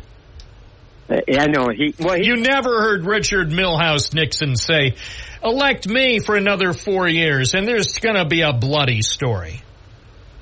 Bob, what would contribute to peace is to get 20 million illegals the heck out of here who are raping, killing, stealing, just causing havoc, Bob. They're going to destroy the country. They were let in illegally. They're here illegal. We can feel sorry for them if we want. while we're ushering them back out the door. They're leaving, Bob. We don't want them. I'd like to punch him in the face, I'll tell you. This guy is using such nasty rhetoric. It's no wonder there's violence all over the place. Let's starting now. Let's start choosing our language with care. And this includes everyone. Donald Trump, Kamala Harris, everyone. Start choosing your words with care. Stop using words like bloodbath or phrases like bloody story. There is no need for that type of rhetoric in 2024. There is no need. There is no place for violence in American politics. I agree, Bob. And, but, Trump, and it's what most people say when they're not in front of a microphone. And that's the thing. See, that's the thing. Most people know enough not to say that when you're in front of a microphone.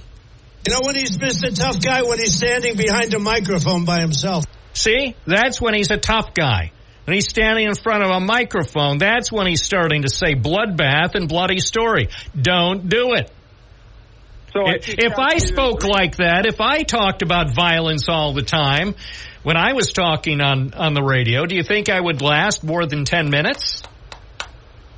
Yeah, because we'd go to bat for you, Bob. We wouldn't let you go. No, they would say there is no place for violent talk on the radio. And I agree. There's no place for violent talk on the radio, and there's no place for violent talk in American politics. It's no wonder people have been whipped into a violent frenzy. And you know what? Though, that's one of the things people like about Trump. He says what people are thinking. I know what people are thinking. Trust me. I speak to a lot of his supporters over the course of a week. I know exactly what they're thinking. And a lot of what they're thinking would never get on the air here. Trust me.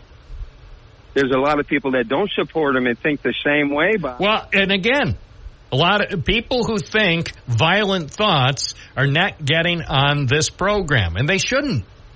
And people who are running for the presidency of the United States ought never to be using that type of rhetoric, certainly not today. Maybe that type of rhetoric flew when George Washington was running. Well, I guess he wasn't running.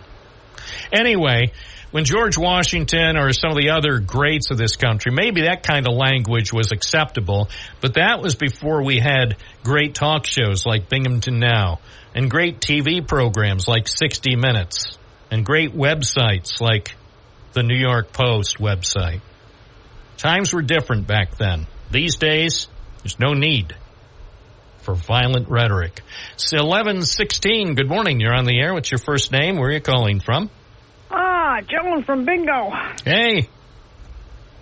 B-I-N-G-O. Bingo was his name, O. Yeah, which is a name O. That's right, the name O of Binghamton, right. You said there wasn't any really information that there was going to be bloody insurrections. They've been saying that on the radio for months, saying that if Trump was elected, we would have more bloody insurrections. So, that sounds to me like, what the gentleman before me was talking about is that, obviously, the U.S. has been geared up for it by the news media saying, Trump is elected, Kamala Harris hasn't been talking like that. And Tim Walz would talk like that. You've got certain people who talk like that, who talk about bloodbath and who talk about it'll be a bloody story. But notice the Democratic candidates refrain from using that type of incendiary language. Well, I think it was on the news, and I think it was Democrats that were talking about it. Well, I'm talking about the candidates. I'm talking about the presidential and vice presidential candidates. Those two candidates the people who have been chosen by the Democratic Party are not using this type of language, and they certainly aren't creating stories for the American media.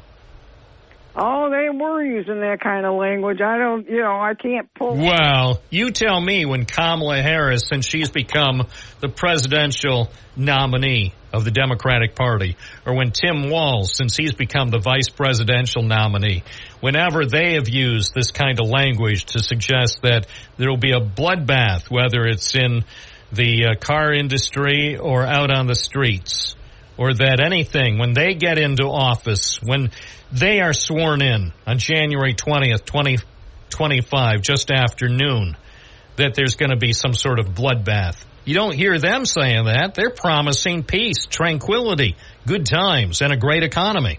Well, they got the news guys to do that for them. Let's face it, guys. They don't have to say anything bad. They got the news guys to fill in all the blanks for you. The blanks they want, anyway. Which news guy? Which news guy is using that kind of incendiary language to support the Democratic candidates? Name a name. One news guy who is using that sort of language, the language of violence. Which news guy does that? All the alphabet news industry. No, name a name. Don't say they all do it, because they all don't. I was watching 60 Minutes. They don't use incendiary language on the 60 Minutes show, and it's the #1 show. Well, I don't watch 60 Minutes. Well, you should. You should. It's the #1 news show. They just moved into new offices on West 57th Street. Support them. They need your help now. I listen to the news, and the news talks like that. But which news guy? You said news guys are using violent language to support the Democratic candidates, and I say to you, prove it. Name one news guy since Kamala Harris or Tim Walz were officially nominated at the Democratic National Convention. Tell me which news guy used some sort of incendiary language to perhaps whip people into a violent frenzy before Election Day. I heard it so many times. Well, call me back when you think of one person. Name a name. Not an opinionator. Opinionators are a dime a dozen, but they're not news guys. Name a news guy who has used violent language to try to support the Democratic candidates. They'll do it again. I'll write it down. Write it down. Write it down. Write the time and the news source so I can independently corroborate it. As Ronald Reagan said, trust, but verify. I wasn't planning on calling you. Okay. Well, now, before you call again, you find one specific instance of a news guy. A real news guy, not somebody who gives opinions, because anybody can give opinions these days. Anybody can have a talk show. Anybody can write a blog. Anybody can post anything on Twitter or Facebook or TikTok or Instagrams or whatever. Anybody can opinionate and say things espousing violence, but I want to know the name, the actual name and employer of a news guy who's using violent rhetoric to try to encourage people to vote for the Democrats. You waste half your time repeating things. Because this is important. That's your assignment. Find out and give me a call tomorrow morning.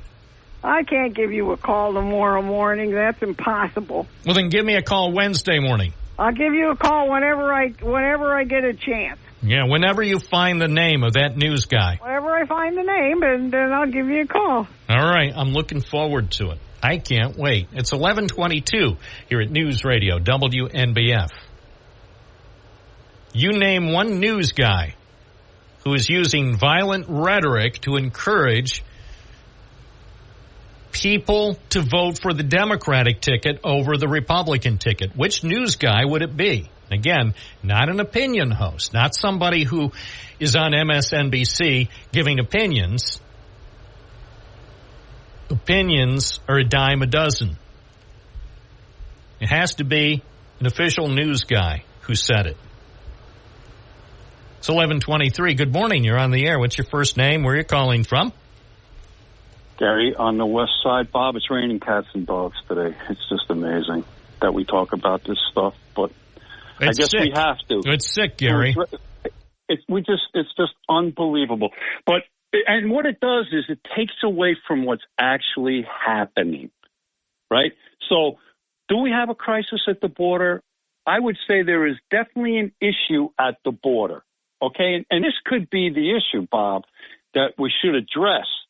I watched a podcast for the Clinton County Sheriff was on. Clinton County is upstate New York in the Plattsburgh area. And they're talking about the immigrants coming over from the northern side now. Last year, there was over 1 million that came over that they know of. But here's what they do. They come over, and as soon as they get over, they call 911, and they say, pick us up, we're claiming asylum. That's what they do. Because they know it's a 5-year wait for them to get and they don't kick them out of the country. They stay in the country, and they can do what they want. But what we should be concerned about are the people that come over and don't call and don't claim asylum. Because what are they doing? Why are they coming in? Why don't they? If they want asylum, they know they could get 5 years and not get kicked out. But they sneak across because why? Because who are they? What are they? Immigrants, Bob, it goes back. They keep changing. My mother went, God bless her soul, her nickname in high school was Mickey, right? Why? Because she was Irish, right? My dad was German. He's a Kraut, right?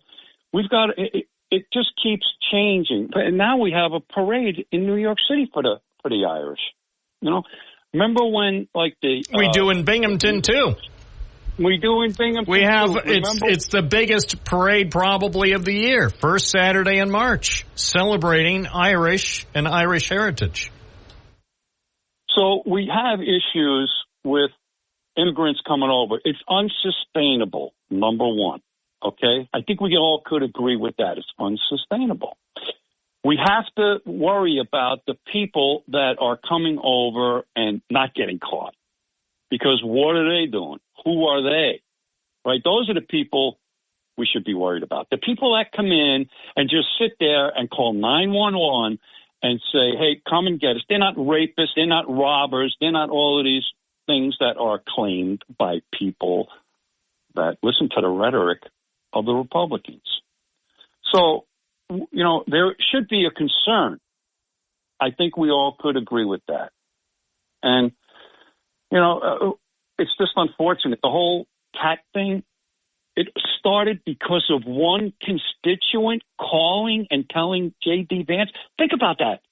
A constituent call. So what if I call, let's say I call, or someone calls the Democratic Party and says, hey, there's Republicans in Enwell that are eating cats and dogs.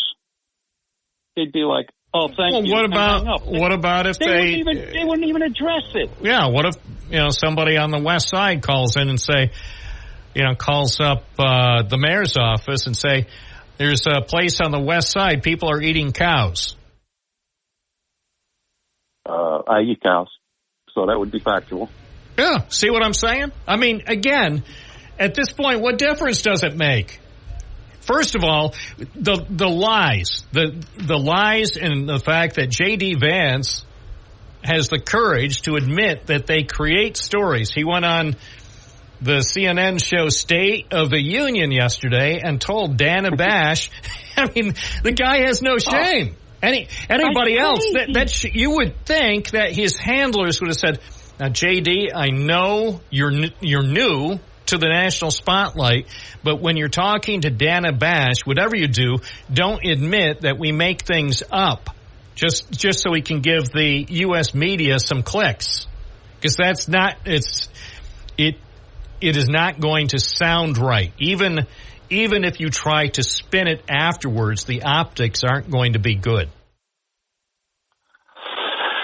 It's just crazy that people, they just believe it's not just crazy, Gary. It's not just crazy. It's weird.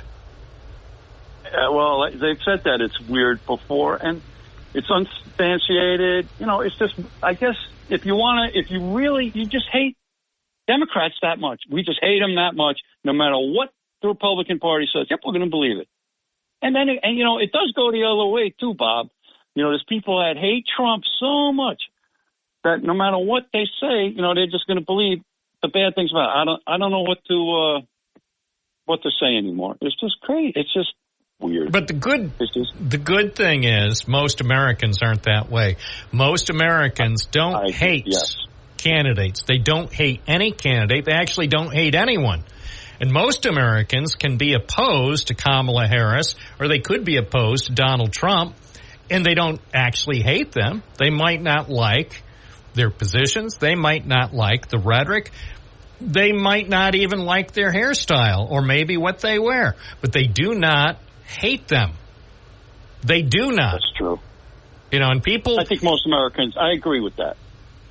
You know, there is a difference between being strongly opposed to someone's policy positions. It's a huge difference, a huge gap between I don't like someone's policy position as opposed to I hate that person. Right. There's no correlation. Now, I will say, of course, sadly, a very small percentage of people, and it could be argued that many who have some mental issues may actually hate someone, but probably not so much even for the specific issues or for the way they look. It goes far deeper than that, and it probably goes back many years. Maybe it goes back to something that happened in their childhood. Well, yeah. So I agree too. Well, let's just try. Try to get along. Let's try to get along. You know, and here's the other thing too: is that we think we have a choice, right? You think you have a choice of who you're voting for. Okay, I don't know. When I go into an ice cream shop, there's like 20-something flavors. That's a choice. If I go into the car dealership and I want to buy a car, I have a choice between 10 different SUVs if I want to. How come we only have 2 people to vote for in the United States of America? There should be more choices. No, I agree. Why can I go to Wegmans and find maybe 24 choices of soda? Of course, no Moxie, but probably 24 choices. Of course, the major party candidates, Coke and Pepsi, but then a lot of third-party candidates. So if I don't like Coke or Pepsi, I could find something else, although not Moxie. But you're right. When it comes to electing our next president, we have basically only 2 choices that stand any chance. And I think most Americans would concede. These aren't the best people in the country to be our next president, but they are the 2 choices we have. That's right. And I agree with what you said. I'm not voting for either one. Nope. Neither one impresses me that they're going to run this country. I think for a lot of people, it's going to come down to who will do the least amount of damage in the next 4 years. You know, and hate to say that a lot of voters will just opt for kicking the can down the road, not because they're enthusiastic for either the Republican or the Democratic candidate, just because maybe they're hopeful that in 2028 our choices will somehow be better. I hope they will too, Bob. Thanks for letting me voice my opinion. Thank you, Gary. It's 11:32. WNBF. Good morning. You're on the air. What's your first name? Where are you calling from? Yes, good morning, Bob. This is Vinny from Binghamton. Oh, I was hoping you would call. Well, you know, I saw what happened. It's funny, not many people are calling in. I know that a lot of conservatives listen to this program. Not too many callers call in about the so-called assassination attempt. You know, we talked about toning down the rhetoric. I heard a caller say that before, earlier in the program. As a matter of fact, I think morons was used in that conversation, calling Matt Ryan and people that think like him morons. And he was trying to call in and tell, put the rhetoric down. Yeah, I think there was a certain degree of irony to that call. Yeah, well, again, with Trumpers, a day late and a dollar short. What was Joe Biden yelling about last week? He said, stop the rhetoric. What was the governor of Ohio saying last week? Stop it. What was the city council and what was the mayor saying last week? Stop the rhetoric. What was I saying? What have I been saying for so long? Those that call for disobedience, those that call for bloodshed, you guys better be very careful of what you say, because it might start at your doorstep. And you saw what happened yesterday. This is what happened. See, Bob, hate, it's like a magnet, and it draws people. I don't know if you've seen that TikTok. It was great. It was this older woman, and the reporter is sitting there with a microphone. He talking to her and said, "Hey, listen, can I ask you a question? We've learned that Joe Biden had bone spurs, and he was actually able to miss the service because of his bone spurs." And that Joe Biden, he is just so un-American. I just can't believe it. And she goes, "Oh, I'm sorry. Can I ask you that question again? I mixed it up. I'm so sorry." And I'm like, yes, you can. Please ask it. Yeah, that was Donald Trump. Donald Trump had bone spurs, and he was able to move the service. You know what the lady says?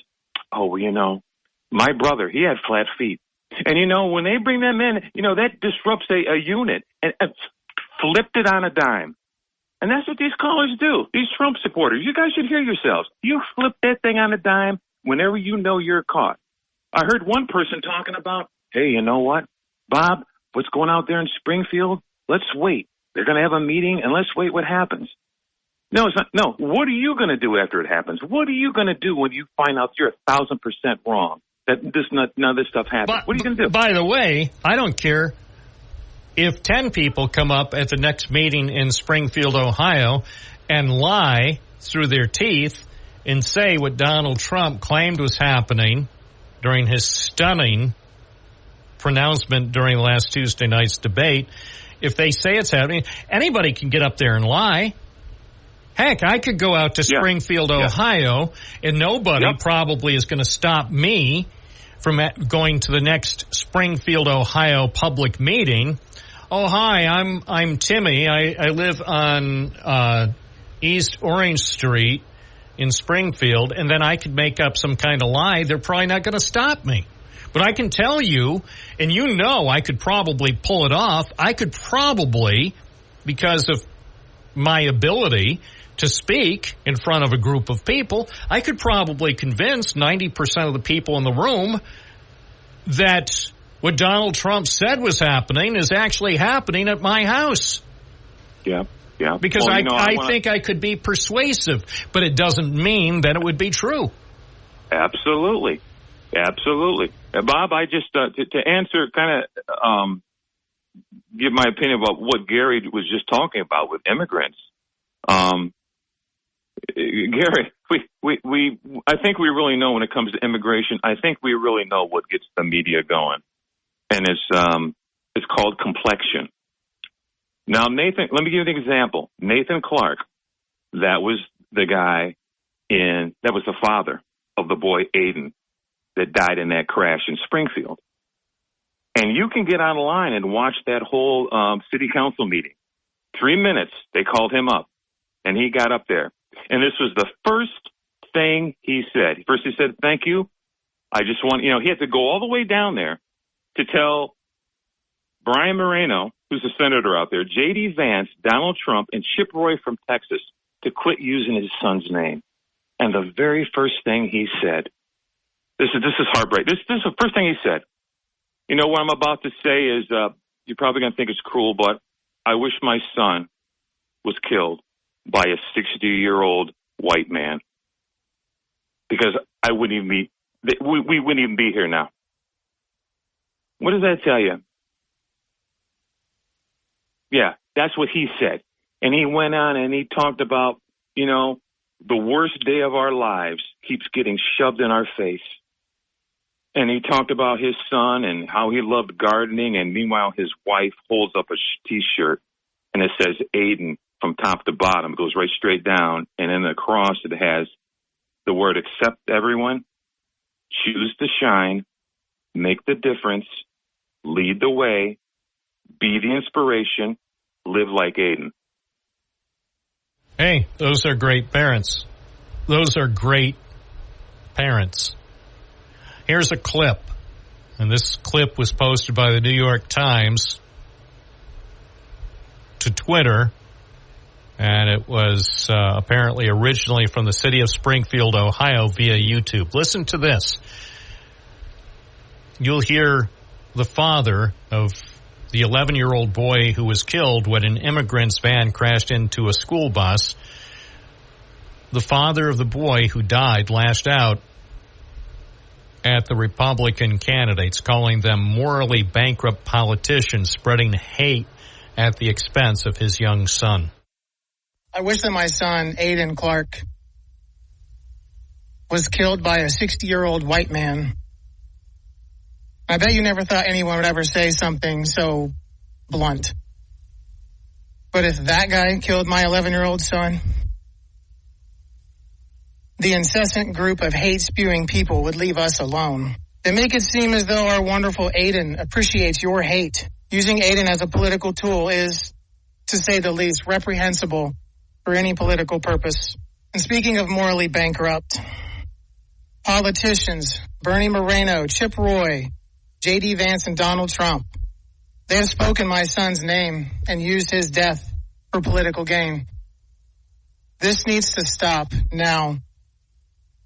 They can vomit all the hate they want about illegal immigrants, the border crisis, and even untrue claims about fluffy pets being ravaged and eaten by community members. However, they are not allowed, nor have they ever been allowed to mention Aiden Clark from Springfield, Ohio. That's Nathan Clark. He said that as his wife stood by his side. They lost their son in a tragedy. So think about that. Think about that the next time you hear anything in this campaign about Springfield, Ohio. Think about what Mr. Clark just said. And think about it in terms of if it was your child who was killed in a crash. It was unintentional. It was tragic. But to have somebody, or in this case many people, politicize what's going on in that town not too much bigger than Binghamton, New York. Population maybe about 15,000 more than Binghamton. What if it happened here? What if some parents from Binghamton South Side were putting up with that? It's 11:41. I'm Bob Joseph. You're listening to Binghamton Now on WNBF. Back to the phones. Dee in Endicott. Good morning. You're on the air. Good morning. This has nothing to do with politics, but it has something to do with the weather. So I'm wondering if Mr. Nicosia would know why on 1640, it's the AM station on the radio, for the last 4 weeks you cannot even hear anything as far as the weather in the area or anywhere, and it's just a bunch of static. I was wondering what happened to it. My guess is that it has something to do with the State Department of Transportation, because for quite a while the DOT was retransmitting weather radio, which is on a different frequency. Most cars don't have a radio that can pick up the frequency, but DOT, I believe, was using one of its construction low-power AM transmitters, and it was rebroadcasting the weather radio from the greater Binghamton Airport. And so maybe DOT shut off that transmitter. I might check into it. You're the first person who mentioned it. When did you first notice that the weather was no longer at 1640 AM? Oh, gosh, at least 4 weeks ago. All right. Well, maybe I'll call. I can't promise, but bottom line is that transmitter and that frequency was not not run by the National Weather Service. I think it was the state DOT. And I think they were using the frequency for quite a while, even going back to when the big construction project was underway at the 1781 split.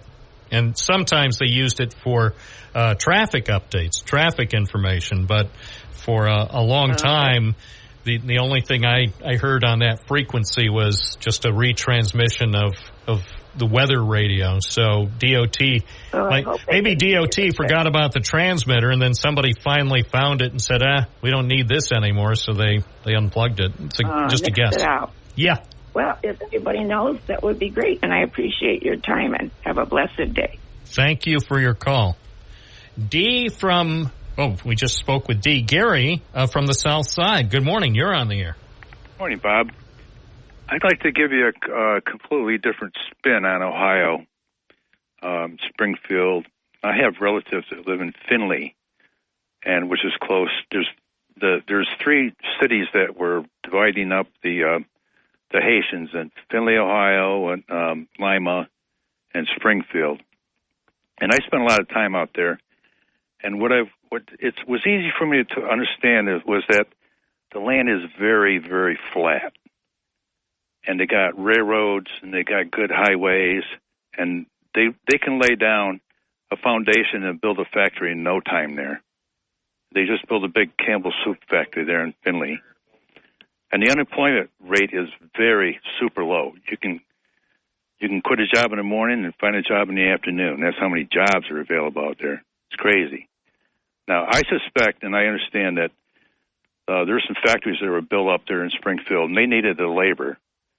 And probably the Chamber of Commerce and the other people that were associated with the factories and stuff had, were attracted by the Haitians, were ready to go. They wanted to come. They wanted to work. And they didn't enter this country on the top of trains. Okay, they were flown in. Okay, this is a workforce that was put together by the local chamber and so on and so forth. Now, you got to understand, one thing I do understand about Ohio, it's completely red. There's no Democrats in Ohio. And during the season, all you see is Trump, Trump, Trump, Trump flags. I mean, it is really red. And that's how Vance got in there. They put an R in front of his name, and he got in office only because he was a Republican. Nobody even knew him. Oh, really? You know? Yeah, and I was talking to my sister yesterday. I was asking her, I say, well, how are the Haitians, what do you got going on there in Findlay, Ohio with the Haitians? She goes, nothing. She goes, they blend right in. She goes, we don't have a problem here. Nothing going on here. But I think the same thing applied for Springfield, but you got a group called the First Bloods. They're a neo-Nazi group that raised hell at the city council. They got thrown out of there, and they put on a parade and so on and so forth. But if there's any doings with all these people, and there's only 12 to 15,000, not 20,000 in Springfield. If there's any doings it's done by the Republicans. This is a Republican state. It's a Republican run. It's Republican. So there's nothing to blame on the liberals. That's what's going on out there. But that neo-Nazi group, they've had parades and stuff out there. They found themselves something to complain about, and they basically, and then, of course, Vance, he jumped on board, and all did the other rest of the Republicans. So if there's anybody to blame for this, it's Republicans. That's it. There's no other blame anywhere else. And that's my opinion. Okay. Well, I appreciate your sharing some information. Looks like Campbell's is big in Ohio. I didn't realize. I was under the impression that Campbell's was still mainly out of Camden, New Jersey, but apparently Ohio is it for the soup supply company. They have a Campbell Soup Supply Company out in Ohio near Findlay. Mm-hmm. Yeah, I have a relative that works there, but you got to understand that it's easy to cut down a cornfield and lay down a foundation, and they got the railroads running across there. They got good highways. It's clean, and it's people don't mind moving there for the jobs, and that's they didn't have enough people to fill those jobs. So, you build a factory and you want to employ 100 people, you're going to take, 600 of them away from another factory that's there, You got. I'm looking at that spot where the Campbell Soup Supply Company is. There's a Best Buy distribution center. There's a Lowe's distribution center. A place, Amazon has a distribution. These are all places within, like, a half mile or a mile of each other, and they're giant facilities. Right, and they're new. Yeah, and you're right. Out there, I'm looking now at Street View. It's so flat. It's no wonder. Yeah. It's interesting because right here, or right now in Broome County, they're talking about trying to come up with 500 acres for the corporate park near the airport. Well, that is one of the tough challenges we face. Our land around here is not flat like that area out there near Springfield and Findlay, Ohio. Right. The excavation costs are just ungodly here. That's why the factors say, well, why should I move to Broome County? There, just the excavation to get to prep a site. That's site ready out there. The highways are already hooked up. I see. I'm looking at those areas that I just described, and I'm sure I could find another 300 or 500 acre site where I could plop up my distribution center or my chicken sandwich processing facility and have it running in about 3 months. Appreciate your call. Yeah, you're welcome. 11:52 at WNBF. Good morning. You're on the air. What's your first name? Where are you calling from? I'm Dale from Endicott. Hi. What's on your mind? I'd just like to put in support for the immigrants, too, as they've come to the nation and they've made up the laws and stuff. So, why is there so much hatred directed against immigrants today? I have to say, the Triple Cities was basically built by immigrants. Without immigrants, Binghamton, Johnson City, and Endicott wouldn't be here. Right, and then they made the laws and they made the community what it is, right? Yes, and we celebrate. The ironic thing is, even some of the people who I think are most vocal against immigrants today, then they have annual celebrations where they celebrate their heritage when their grandparents or great-grandparents came here and they were offered opportunities, whether it was at shoe factories or cigar factories or maybe even at a place that was making time clocks and eventually computers. There were jobs that were available here, and many of those jobs, either those jobs with the big companies or support jobs, went to immigrants. Exactly. I had immigrants that came in here from, I don't know, but they were from Salem Witches. They were hung, they were, well, you don't hear me complaining about that. I mean, I run into people, I report at a lot of, I report at a lot of sites where businesses are either being built or buildings are being renovated. And some are commercial projects, some are industrial, some are residential. I have to tell you, I can tell, and I don't usually ask, but I can tell from speaking with some of the people that they're immigrants. And I also have reason to believe that some of them who are hard workers and are getting work done right now at this moment in Broome and Tioga counties, I'm fairly sure they might be in the country illegally, but they're doing work for businesses and even for homeowners, work that needs to be done. Well, the part about being illegal, I don't know about that one. But. Well, I don't know for sure. I surmise some are, some aren't. But again, I don't ask and I don't tell. But I can tell you either way, they're immigrants, whether they're here, all of them 100% legally or a few illegally. The bottom line is, thank goodness, in the Binghamton area for immigrants who are able and willing to do the work that needs to be done. Well, the legals, they came in here. They made the laws to be obeyed, right? Right. Well, and the thing is, my guess is most of the people who have just arrived in Broome and Tioga counties, say over the last couple of years from other countries, I bet they have basically a record, but at least as good a law-abiding record as many of the people who grew up here, people who were born here. You think maybe? Well, appreciate your call. The bottom line is, a lot of stories, unfortunately, that get reported here about crimes around here, violent crimes, shootings or stabbings and things like that, and problems involving people who don't know how to drive and things like that. I can tell you a high percentage involve people who were born and raised right here in Broome and Tioga counties. They didn't come into this area illegally. It's 11:55 at WNBF. Good morning. You're on the air. What's your first name? Where are you calling from? Hi, you're on the air. What's your first name? Where are you calling from? Bob, it's me. Hey, you're a law-abiding citizen. I know you. Wait, how many times have you called? You're a law-abiding. I'm losing track. How many times have you called today? 1, 2. I think I called before the news, after news. Law-abiding citizen you are, Bob. But I'm a law-abiding citizen, so, that's the bottom line. Obey the law. Hi, WNBF. Good morning. You're on the air. What's your first name? Where are you calling from? Hello, my name is Steve. I am from Binghamton, New York. I just want to know, is this a bad day to call in favor of the Republicans or what?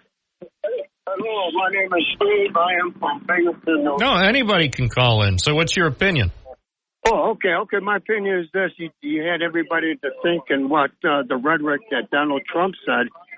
Just want to know that some of your callers, I just want them to know I'll be voting for Republican regardless. Nobody talks about the policies.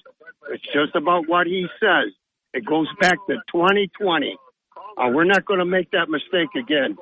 We're voting for Trump. We're voting for the Conservative Party. And we're voting for what's good for the country and the middle-class people. What if he loses again? Do you think there'll be violence in D.C. in January? Well, we'll see. We'll see, and then I'll call the shots, and I'll call you back and see if it was a fair vote. But if he loses by 8 million or 10 million votes, you do not support violence. Well, I tell you what. Let's make it legal. If we can make a legal vote, I'll be perfectly fine with it. All right, but either way, you don't support violence. I don't support violence of any kind. All right, that's all I wanted. That was the main thing. It's all the time we have for today's program, but don't worry, I'll be back tomorrow morning from 9 to noon. More topics and more calls. I'm Bob Joseph, live on WNBF.